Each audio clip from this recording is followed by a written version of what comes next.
The Great Lakes, our freshwater treasure.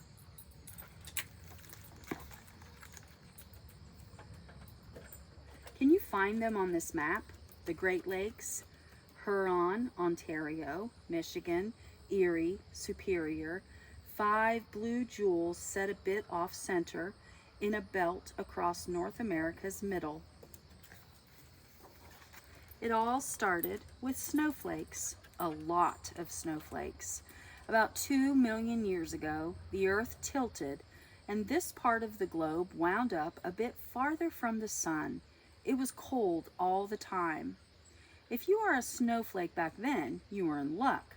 You didn't melt. Neither did many of your fellow flakes, even in summer. Zillions of you piled up year after year and packed into ice. This ice formed a glacier, the biggest ever known.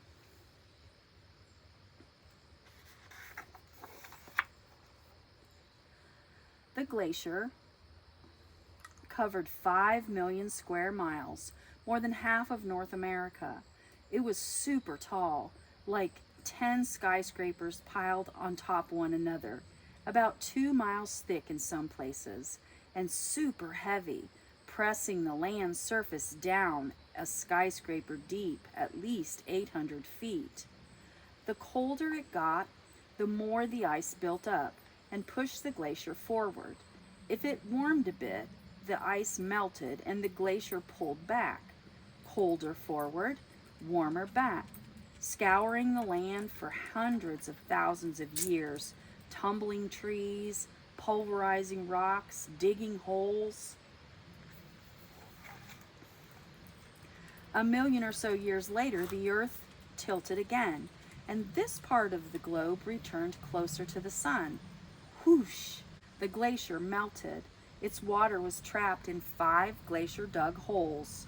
As the weight of the ice was removed, thawing land rose up all around. The Great Lakes were born. Like growing children, the Great Lakes changed size and shape. For thousands of years, their boundaries shifted north, south, east, and west. A dynamic mix of waterways fed and drained their basins. Thundering storms, furious blizzards, battering waves, and shifting winds created a wealth of rare dunes, timeless forest, and limestone cliffs. Under the water, meadows of wild celery and curly pondweed swayed. Microscopic diatoms fed plankton, worms, and crustaceans. These tiny creatures fattened 139 native species of fish, including perch, trout, and walleye. And a fish as big as a very big person. The bony plated lake sturgeon. It can grow 7 feet long, weighing as much as 200 pounds, and live more than 100 years.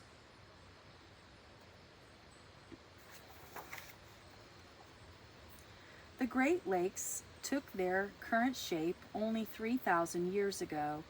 They're the youngest major geological feature on the planet, millions of years younger than the Appalachian Mountains, the Great Plains, and the Mississippi River. They keep changing today. Storms move shorelines and sand dunes. Land rebounding from the glacier's weight rises. Rocks wear down as the lake levels surge and fall. Still, the water flows on, west to east.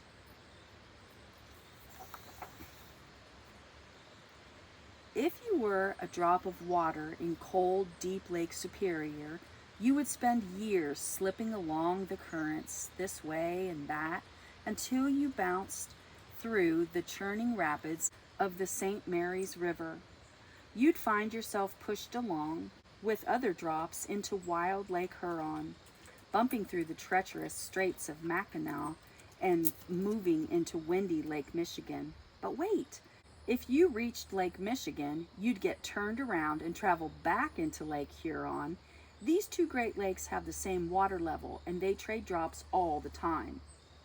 Sooner or later, though, you would funnel your way to the St. Clair River, take a lazy float through its marshy flats, and squeeze into the murky Detroit River, eventually reaching the shallow waters of Lake Erie.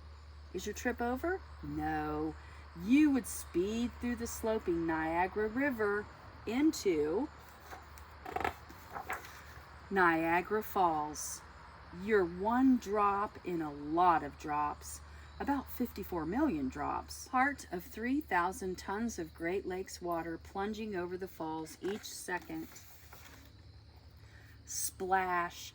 You would dive into narrow Lake Ontario and tour around thousands of islands in the St. Lawrence River until at last you and your other freshwater drops mix with the salty drops that make up the Atlantic Ocean. Your trip passes by the longest coastline in the mainland United States, 4,530 miles, more than the Atlantic and Pacific coasts combined. Guess how long that trip takes the average drop? About 300 years. The Great Lakes hold 6 quadrillion gallons of water.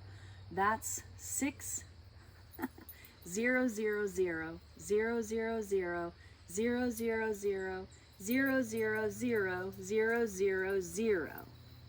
If the Great Lakes ever spilled over the land, everyone in North America would be swimming in water 5 feet deep. Still, that's not much compared to the entire planet. The Earth is covered in water, a lot of water. 326 quintillion gallons. That's 326 0 0 0 0 0 0 0 0 0 0 0 0 0 0 0 0 0 0. What makes Great Lakes water so special? Imagine that 100 bottles contained all of the Earth's water. Thirsty? Hope not. 97 bottles are salt water, mostly from the oceans, undrinkable. 2 bottles are fresh water, but they're frozen solid, locked mostly in polar ice. If you were a bottle of liquid fresh water, you'd be the only one on the planet, and every living thing wants a sip. Gulp. Most of this fresh water is stuck underground, hard to reach. Only a fraction is on the Earth's surface, and wow, do people use it. If you were a person, wait, you are a person, so you probably use surface fresh water every day for drinking, washing, and playing. This water grows the food we eat, cooks it, and rinses the dishes. Surface fresh water runs factories, transports cargo, even creates electricity.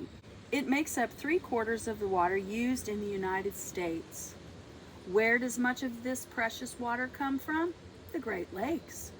They contain almost all of the surface fresh water on the North American continent, 1 in every 5 glasses of the surface fresh water on Earth. For thousands of years, native people harvested the Great Lakes' rich resources, using only what they needed. But a few hundred years ago, Europeans settled in the Great Lakes region and started overusing the resources. They took more than they needed, more and more every year. People cleared forests, overfished the waters, drained swamps, farmed wetlands, dug canals and seaways, constructed cities, and built huge factories. The Great Lakes struggled. Unshaded waters grew warmer. Dozens of invasive plants and animals moved in. Many native plants and animals died off. Dangerous chemicals swirled and settled in the lake beds. When the Great Lakes' shining water started turning to sludge, finally people changed. They began to protect pollution, preserve the shoreline, protect plants and animals. More people spoke up for the Great Lakes, more and more every year. Some chemicals were cleaned up, some trees grew back, some creatures returned. More needs to be done. How can you help? The same way we all help, by caring for wild places, by working with groups that protect the lakes, and by saving fresh water wherever we can, whenever we can. Then the Great Lakes, Huron, Ontario, Michigan, Erie, Superior, those 5 blue jewels set a bit off center in the belt across North America's middle, have the chance to remain a great treasure for you, for all of us, forever. The Great Lakes, our freshwater treasure,